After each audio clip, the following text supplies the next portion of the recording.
metrics that I judge what we do, which is can we get through that valley of death between all the research funding that exists and commercial investment, that bit where nobody's really interested. Can we generate enough proof of concept money to get an idea into something sort of prototype that somebody's interested in?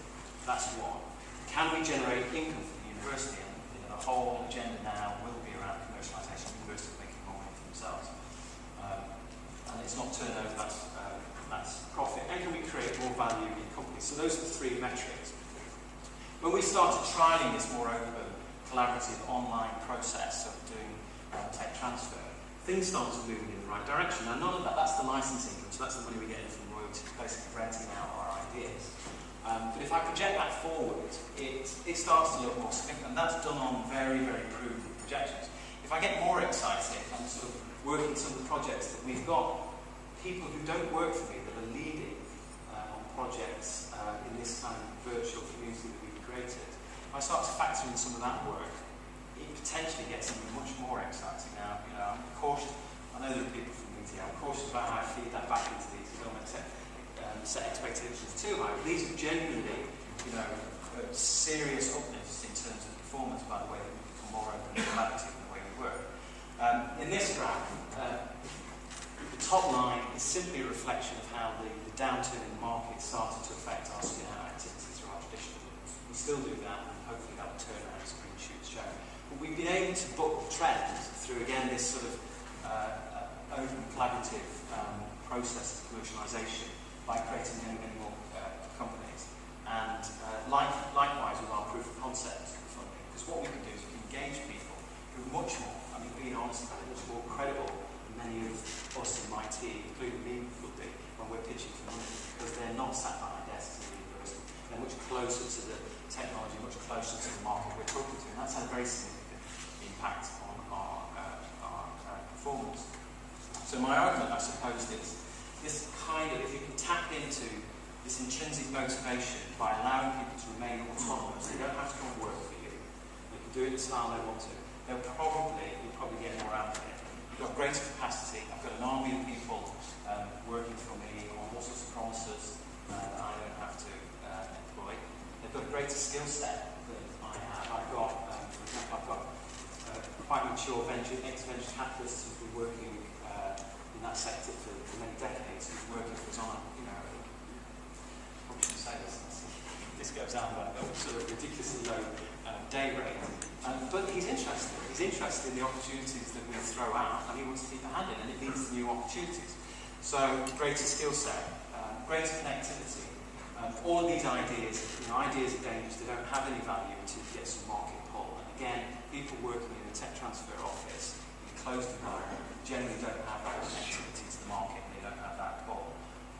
Kind of credibility and so.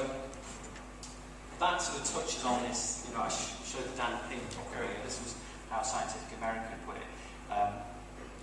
There's a convincing case that sort of organisations that wake up to the importance of intrinsic motivation, autonomy, people's desire to work in new ways will still show they're the ones that take the advantage. And social media, all the kind of tools that we've been talking about, right at the heart of how we make that happen. And I can see the evidence of that, I think, in terms of performance. So it clearly isn't utopian.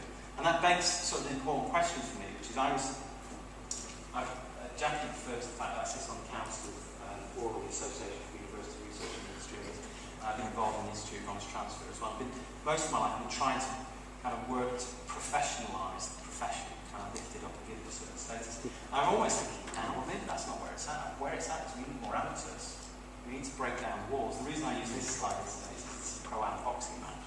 So one's a professional, one's an amateur. Now, it doesn't matter if you get hit, if you're going to get it right across to the jaw. You don't care if the person's an amateur or a professional. And again, for me, social media, the sorts of tools that we're talking about, allow us to engage many people who are amateurs and don't regard themselves as technology transfer specialists. And they're amateurs in the best sense of the word. The root of that, they love what they do, and they're not just turning up for a paycheck. Now, it's not all been sweetness and light, and we have had our problems. I think Jackie Warren's sort of lay off the computing services people, the a bit more sympathetic to the environment. Resolutely refuse to do that because there's a big pain in the arse as far as that. So.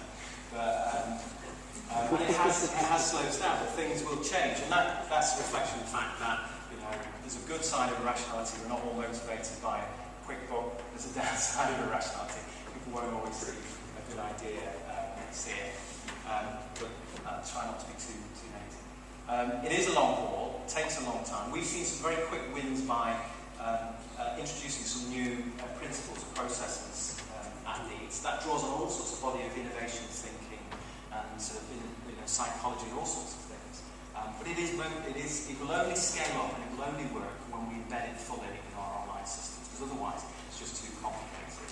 And it will take a while, I think, for those people to sort of to accept that and get with it. And I think the lesson is it works. It can work quite quickly, but if you want the real benefits of this, you've got to be in it for the long term.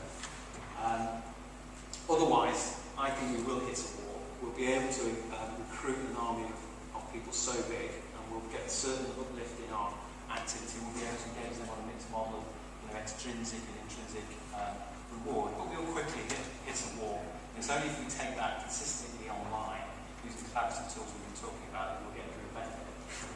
Just back to Brian, got to finish on Brian, and I think this is true. It's players that lose your games, not tactics, and sometimes you forget that it's the motivation of the individual, not the tactics or not the organisation, which is critical. And if we can tap into that intrinsic motivation through using some of these approaches, I think we can get the right players. We can tap into a broader skill set of people that wouldn't normally come and work for us.